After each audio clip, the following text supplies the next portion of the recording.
Hello and welcome. Thank you very much for taking the time to view this short video on individual pension plans. I'm very excited to share with you some of the benefits of IPPs.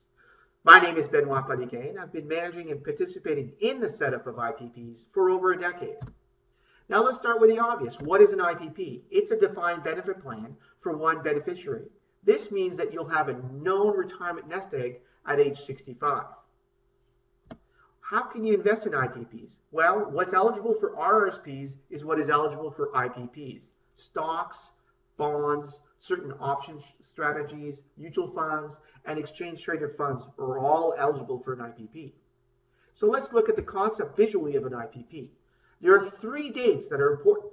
The date of hire, the first time you started drawing a T4 salary, today when you want to set up an IPP, and age 65, when all of the calculations are based on you retiring at age 65. It does not mean that you have to retire at age 65. It could be sooner or later.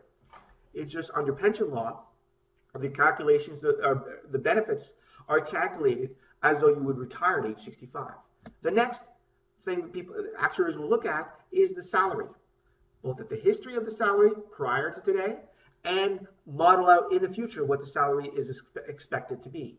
Based on this salary expectation, the IPP contributions are modeled out. And then you combine the IPP contributions plus the rate of growth of the plan, and you get a final retirement benefit at age 65. And then what the actuaries will do is calculate what the present value of this future retirement benefit should be worth today and compare that with RSPs, the current RSPs that you may have. There's usually a shortfall. This shortfall is made up usually because of allowable contributions that were never made, but you can add to them through the past service contribution. And this shortfall is made up through a one-time payment or a series of amortized payments over time. And these payments, this past service contribution, is a tax deduction for the company. So this is where accountants really fall in love with the concepts of an IPP. It allows you to go back in time and make up for lost time by making a one-time contribution that is tax deductible.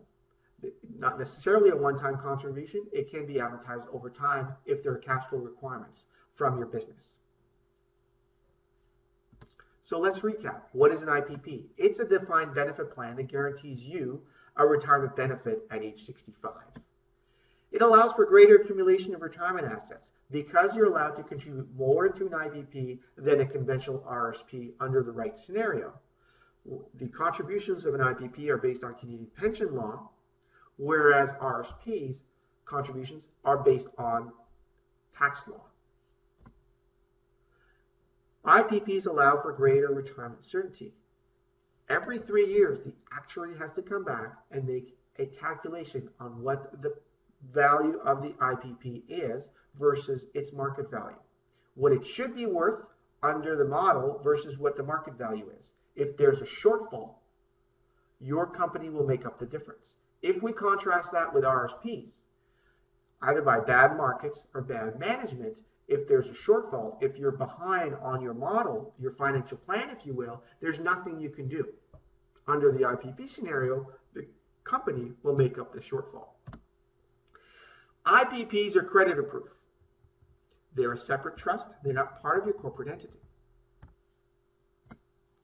They're flexible and portable. How many of you have purchased proprietary products such as insurance or bank-sponsored products, and when your needs, desires, or simply you felt that the performance was underwhelming, you wanted to get out of these products but couldn't. You were stuck with the products. And these products usually were expensive and, as we said, not profitable. In the case of an IPP, when it's properly structured, you can suspend the contributions if your company is having a profitability issue. You can change managers if you don't like the service or the performance. You can even change actuaries. In short, you're not locked into anything. The final benefit is an important one. How many business owners do you know simply keep plowing back their profits into their business? We'll call that the overinvestment habit.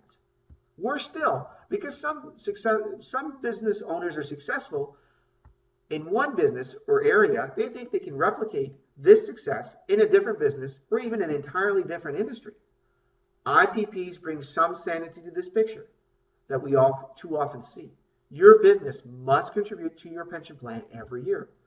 So even though your next big hit might be just around the corner, for you and your business, your IPP will ensure that even if you can't see around corners and that you're wrong, you'll still have retirement nest egg at age 65. At the end of the day, we're all looking for certainty, especially when it comes to retirement. An IPP can help business owners help build some certainty around their retirement planning. Think of IPPs like RSPs on Fast Forward. If you're interested, you'd like to know more, give us a call, 613-747-2458, extension 40, or send me an email at benoit@exponent.com. What we'll need is your age, your salary history, and your years of service with your company. It's free, does not engage you or block you to anything, and you might find out that IPPs are right for you. Thank you very much for watching, and we look forward to speaking to you soon.